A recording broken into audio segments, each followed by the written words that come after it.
सबके जीवन में कुछ कुछ होता है जिससे वो सारी चीजें बदलती हैं और कोई नई चीजें होती है। मैंने दिव्यांग लोगों के काम क्षेत्र में काम करने के लिए 1998 से सोचा था और मैं उस फील्ड में काम करना चालू करा। काम करती जा रही थी, एक रूटीन की तरह काम कर रही थी। कभी पढ़ाती थी, कभी उनकी बातों को समझती थी, कभी सिखाती थी। लेकिन सबकी लाइफ में कुछ ऐसा होता है ना कि अब कुछ और करना है। ऐसा हुआ 2006 में कुछ ऐसा हुआ कि मुझे लगा कि हमको बहुत कुछ करना है, अभी बहुत कुछ नहीं हुआ है। उसके पहले जो हुआ था वो ये था कि मूक बधिर बच्चे जो बोल नहीं पाते, सुन नहीं पाते, उनके लिए हमने सोचा कि राष्ट्रगान होता है, हम सब लोग बोलते हैं, गाते हैं और क्या महसूस करते हैं ये आप सबको पता है। जब वो धुन बजती है तो क्या होता है ये हमको पता है। लेकिन मूक बधिर जितने भी दिव्यांग जो कम्युनिटी है पूरे देश की, वो ये चीजें फील नहीं कर पा रही थी। तो हमको लगा कि राष्ट्रगान को सबसे पहले साइन लैंग्वेज में ट्रांसलेट करना होगा। उसको ट्रांसलेट करा सांकेतिक भाषा में और हमारे जो माननीय उस वक्त के प्रधानमंत्री थे उनसे उसकी मान्यता कराई और आज देश के 78 लाख मूक बधिर सांकेतिक भाषा में राष्ट्रगान गा सकते हैं, उसको सशक्त बनाते हैं। लेकिन ये इंक्लूजन यहीं तक सीमित नहीं रहा। हमको लगा इंक्लूजन बाहर लेवल पे होना चाहिए, क्योंकि जब हम वसुधैव कुटुंबकम की बात करते हैं तो सिर्फ सोशल मीडिया पे वसुधैव कुटुंबकम नहीं होता है। सभी लोग हमारे हैं, सभी अपने। जब हम बात करते हैं कि हमको अंग्रेजी सीखना है, हमको फ्रेंच सीखना है, हमको जर्मन सीखना है, तो फिर सांकेतिक भाषा क्यों नहीं सीखना। तो हमने उस पर कार्य करना चालू करा और लगातार इंक्लूजन और मेन स्ट्रीमिंग पर काम करते गए। बहुत सारी चीजें हो रही थी समाज में। क्राइम आपको पता है, जितनी घटनाएं आज आप देखते हैं, पेपर में पढ़ते हैं, महिलाओं के साथ में बहुत शोषण होता है। तो आप समझ सकते हैं कि जो बच्चियां बोल नहीं सकती है, सुन नहीं सकती है, उनके साथ में कितने क्राइम हो रहे होंगे और किस तरह के क्राइम हो रहे होंगे। कुछ मैं आपके साथ यहाँ शेयर करूंगी। वही मेरी लाइफ के गेम चेंजर सिचुएशन थी और मैंने बहुत सारी चीजें वहीं से करने का सोचा। एक घटना थी हमारे मध्य प्रदेश की कि एक मूक बधिर युवती एक कटा हुआ सिर और एक कटा हुआ धड़ लेकर 2 टुकड़ों में पुलिस थाने जाती है और जाकर वो दोनों चीजें वहां पर सामने रखती है और बहुत एक्सप्रेसिव थी। वो पूछना चाह रही थी पुलिस से, वो बताना चाह रही थी कि कोई घटना हुई है, लेकिन कैसे बताए, क्योंकि वो बोल नहीं पाती थी और सुन नहीं पाती थी और पुलिस उसकी बात समझ नहीं पा रही थी। ये घटना 2006 की है। किसी तरह से उनको हमारे बारे में पता चला और उन्होंने हमसे बात करा। हमने उस केस में मदद तो करा, लेकिन हमको लगा कि उसकी आंख में वो चमक लेकर आई थी, वो होप लेकर आई थी कि मेरी बात को सब लोग समझे यहाँ पर। तो उसी दिन हमने ठाना कि जितने भी रूरल और ट्राइबल एरियाज में जो युवतियां पढ़ नहीं पा रही है सिर्फ इसलिए कि उनकी भाषा को कोई समझता नहीं है, कोई उनको अपने साथ लेकर नहीं आना चाहता है, हमने वहां पर अपने केंद्र स्थापित करे, अपने सेंटर्स को खोला और उनका एजुकेशन चालू करा। वो होप वो लेकर आई थी, लेकिन उस होप से एक मैसेज हमने लिया कि हमको कुछ करना है और उस काम को आगे बढ़ाया। ऐसी ही घटनाएं होती हैं। कुछ एक और आपके साथ में केस स्टडी शेयर करना चाहती हूँ। मैं क्राइम के बारे में आपसे बहुत सारी बातें कर रही हूँ, क्योंकि वो क्राइम के बाद में जब व्यक्ति न्याय के लिए जाता है तो उसकी आंखों में एक इच्छा होती कि मेरी बात सुने और मेरी बात को समझे और मेरे साथ न्याय हो और मैं भी इस समाज का हिस्सा हूं। एक और घटना इसी तरह की है कि एक बच्ची 30 वीक की प्रेगनेंसी के साथ में सड़कों पे घूम रही थी।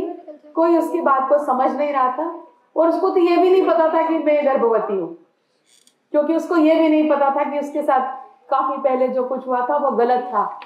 जब पुलिस हमारे पास में उसको लेकर आई और हमने उसको समझा, मदद करा, तो उस दिन ऐसा लगा कि ये बच्ची तो ऐसे ही घूम रही, इसका तो कोई एजुकेशन है ही नहीं, तो हमें क्या करना है उसके लिए। हमने वहीं से कुछ सीखा और काम को आगे बढ़ाया। ये घटनाएं क्यों हो रही थी समाज में, क्या कारण था उसका? ये कारण थे उसके साइन लैंग्वेज नहीं आती थी किसी को भी, और अगर उनको साइन लैंग्वेज आती है तो उनको समझने वाले कोई इंटरप्रीटर्स नहीं थे वहां पर सोसाइटी में। जो सबसे बड़ा मुद्दा था वो ये था कि जो मूक बधिर और अन्य तरह के जो दिव्यांग होते हैं उनके बारे में लोग ये सोचते हैं ये पागल है, इनको बिल्कुल अकल नहीं है, ये इशारे करते रहते हैं। ऐसा नहीं है, वो समझदार है, वो सब समझ रखते हैं, वो अपनी बात को बता सकते हैं। दूसरा ये कि उनके पास में कम्युनिकेशन स्किल्स नहीं है, वो बोल नहीं पा रहे इसलिए अपनी बात आपको बता नहीं पा रहे हैं। लिटरेसी रेट पेरेंट्स का भी नहीं है, कहीं पेरेंट्स को ही पता नहीं है कि बच्चे बोल सकते हैं, सुन सकते हैं, और इनकी इशारों की भाषा होती है। आपको मैं ऐसी ऐसी घटनाएं बताती हूँ कि पेरेंट्स इन बच्चों को कई वर्ष पहले ह्यूमन सेक्रीफाइस तक कर देते थे। वहां से हम इन बच्चों को ढूंढ कर लेकर आते थे और उनको पढ़ाते थे। ये लिटरेसी कम होने के कारण ये हुआ। और जो सबसे बड़ी बात है वो है हिडन डिसेबिलिटी है। सामने से देख के किसी को पता नहीं चलता कि इस ऑडियंस की भीड़ में कौन सुन सकता है, मुझे नहीं पता, क्योंकि किसी को ऐसे देखने से समझ नहीं आता है। गांव में अभी भी ट्राइबल एरियाज में जब हमने अपना काम शुरू करा था 25 वर्ष पहले, तो वहां पर यह माना जाता था कि कोई देवी प्रकोप हमारे परिवार पर आया है और इसीलिए इस तरह का बच्चा हमारे घर में जन्म हुआ है और हमको इस प्रकोप को खत्म करना है, तो इस बच्चे की अगर सेक्रीफाइस कर देंगे तो शायद हमारे यहाँ से वो सारी चीजें खत्म हो जाएगी और हमारा एक सुकून भरा जीवन होगा। लेकिन ये गलत था, उनका सोचना गलत था। और सबसे ज्यादा जो घटनाएं थी वो थी रेप, मोलेस्टेशन और अनइक्वल स्टेटस सभी जगह पर उनके साथ में। ऐसा क्यों था ऐसा इसलिए था क्योंकि ये लोग अपनी बातों को एक्सप्रेस नहीं कर पा रहे थे, कि अपनी बातें खुल के बता नहीं पा रहे थे कि मैं मूक बधिर हूँ, मेरे को भी भावनाएं हैं, मेरे साथ तकलीफ होता है तो मुझे दर्द होता है, जब कुछ अच्छा होता है तो मुझे खुशी भी होती है। ये बताने में बहुत समर्थ थे। फिर उनको ये लगता था कि अगर हम सब कुछ कर सकते हैं लेकिन हमारी सुनेगा कौन इस समाज में। तो सही बात है, अगर समाज सेंसिटिव होगा तभी तो उनकी बात को सुनेगा। सुन भी लिया तो समझेगा कैसे, कौन समझेगा हमारी बात को। दूसरा है कि जहां आदिवासी और ग्रामीण क्षेत्रों में जाए ना, तो वहां पर अभी ट्रेंड प्रोफेशनल्स हैं लेकिन वो फीस लेते हैं बहुत मोटी मोटी। तो वो ये सोचते थे कि फीस कौन देगा उनको, हमारे पास तो खाने के पैसे नहीं है, हम क्या करेंगे। ट्रेंड प्रोफेशनल भी सिर्फ शहरों में लेकर काम करते हैं। आप में यहाँ इतने लोग हैं, इतने बच्चे पढ़ रहे हैं, किसने सोचा है कि मैं जो दूर आदिवासी सुदूर इलाका है वहां जाकर कुछ पढ़ाऊंगा अपने बच्चों को? किसी ने ऐसा सोचा है? नहीं। यहाँ सब अपने कैंपस का इंतजार कर रहे हैं कि वो कोई कैंपस प्लेसमेंट होगा और मैं यहाँ से जंप करूंगा, पूना, बेंगलोर, बॉम्बे या यूएस जाऊंगा। क्या किसी ने ये सोचा है कि वहां पर भी उन लोगों को हमारी जरूरत है, क्या हम वहां उनके साथ काम कर सकते हैं? बिल्कुल नहीं। ट्रेंड प्रोफेशनल्स तो शहरों में है, ये क्वेश्चन मार्क। उनकी आंखों की जो होप है, जो उनकी उम्मीद है, उसको कौन पूरा करेगा? वो कैसे इंक्लूसिवनेस में आएंगे? ये हमारे लिए बहुत बड़ा सोचने का विषय है। घटनाएं मैं आपको बताना चाहती हूँ कुछ यहाँ पर जो दिल दहला देती है। एक मूक बधिर महिला के साथ जो घटना हुई है वो उसके खुद के बेटे ने करी। वो ड्रग एडिक्ट था। अब आप सोचिए, कई घटनाएं हैं। बच्ची पिता के साथ में सुरक्षित नहीं है, ये केस हमने अटेंड करा है। बच्ची अपने भाई के साथ सुरक्षित नहीं है, ये केस भी हमने अटेंड करा है। और अब शायद ये सब कॉमन लगने लगे हैं क्योंकि ये पेपर में आते रहते हैं। लेकिन ये जो पहला केस था ये बहुत दुखद था कि एक मूक बधिर माँ जो 60 वर्ष की है, वो अपने घर में अपने बेटे के साथ में भी सुरक्षित नहीं थी। 24 साल की एक बच्ची, गैंग रेप हुआ था उसके साथ। क्यों? बस यही कारण था कि सामने वाला व्यक्ति ये मान के चलता है कि ये किसी को बता नहीं पाएगी, और अगर ये बताने भी जाएगी तो कोई इसकी बात को समझने की कोशिश नहीं करेगा। आज बात करने का सिर्फ यही उद्देश्य है कि जो नहीं बोल सकती उनकी बातों को भी हम समझने की कोशिश करें। एक बच्ची अभी 1.5 महीने पहले की घटना मैं आपको बता रही हूँ। 14 साल की थी, उसका केस चल रहा था और केस के जजमेंट आने के 10 दिन पहले उसने सुसाइड कर लिया, ये सोच के कि ये समाज मुझे कभी एक्सेप्ट नहीं करेगा क्योंकि मेरे साथ गलत हुआ। उसको कोई ये समझाने वाला ही नहीं था कि तुमने गलत नहीं कराया, गलत किसी और ने करा है। तुम रहो इस दुनिया में। एक घटना जो सबसे नीचे यहाँ पर मैं आपको बता रही हूँ, वो 9 वर्ष की बालिका थी। आपको पता है ये बच्चे, इस तरह की युवतियां, इस तरह की महिलाएं इशारों में और सांकेतिक भाषा में अपनी बातों को रख सकते हैं, लेकिन उसके लिए आंखों का होना बहुत जरूरी है। जब किसी व्यक्ति ने उसके साथ में गलत करा तो उसकी आंखों में बहुत नुकीली चीजें डाल दी घटना करने के बाद में, ताकि आरोपी को कभी पहचान ही ना पाए। पिछले 26 वर्षों में 4000 ऐसे केसेस हम अटेंड कर चुके हैं। हम जा चुके हैं कोर्ट में, पुलिस में, उनकी मदद करने के लिए। लेकिन अब समाज से भी उम्मीद रखते हैं कि वो लोग आगे आए, वो इनकी मदद करें, इनकी बातों को समझें। हमको संवेदनशील होना पड़ेगा, हमको इसकी बात को समझना पड़ेगा। आपने हमारे नजदीक के जो जिला है वहां पर अभी एक घटना पढ़ी होगी, सुनी होगी, जो इंटरनेशनल लेवल पे हाईलाइट हो गई थी। क्या आपको पता था वो बच्ची भी स्पेशल चाइल्ड थी? ये वही घटना है। इसमें भी हमने, समाज कितना संवेदनशील है। आपने उस घटना को जब पढ़ा था तो आपको उस वक्त बहुत दुख हुआ था, मुझे पता है, सबको दुख हुआ था। लेकिन आज तो सब भूल गए। उसके बाद किसने सोचा है कि हमको क्या करना है उसके लिए?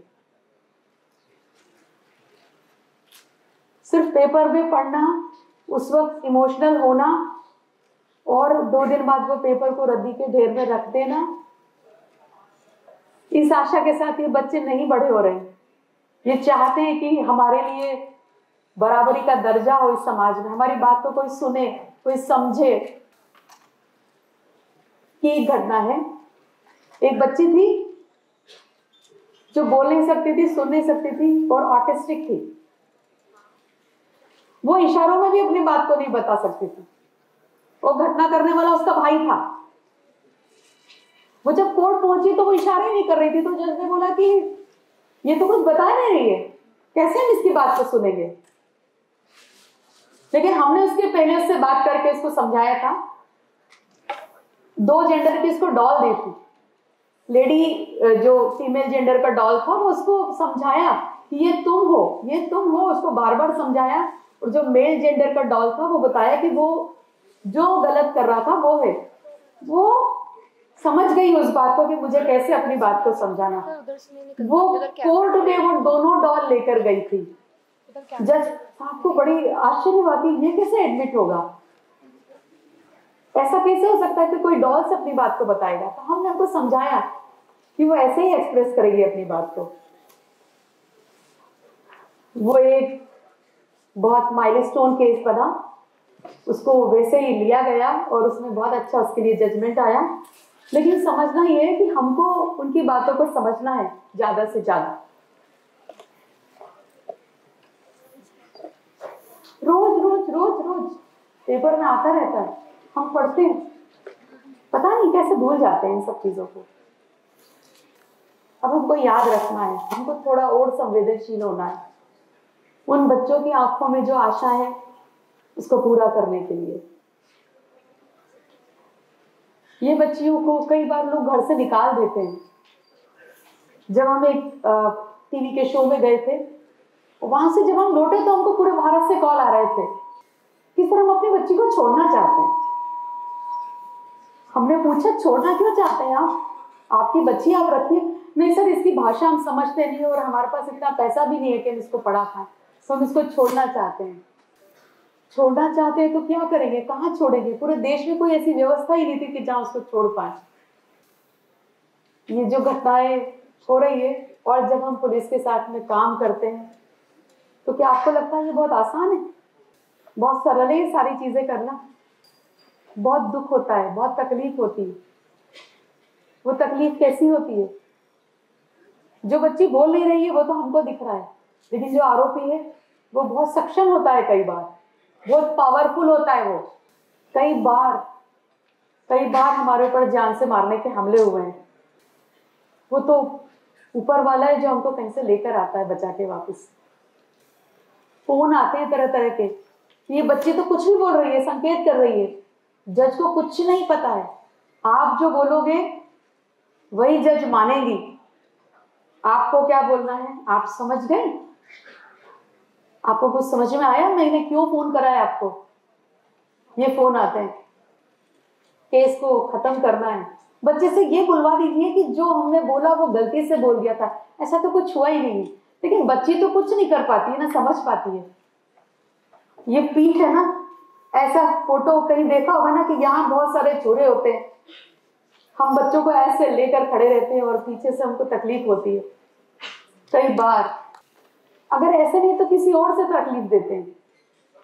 हमारे लिए डिफेमेशन, हमारे बारे में गलत बोलना बाहर जाके, ताकि हम लोग टेंशन में आए, प्रेशर में आए, प्रेशर में आके बच्ची को सिखाएं नहीं बाहर ऐसा किसी को बोलना नहीं कि तुम्हारे साथ कुछ हुआ था।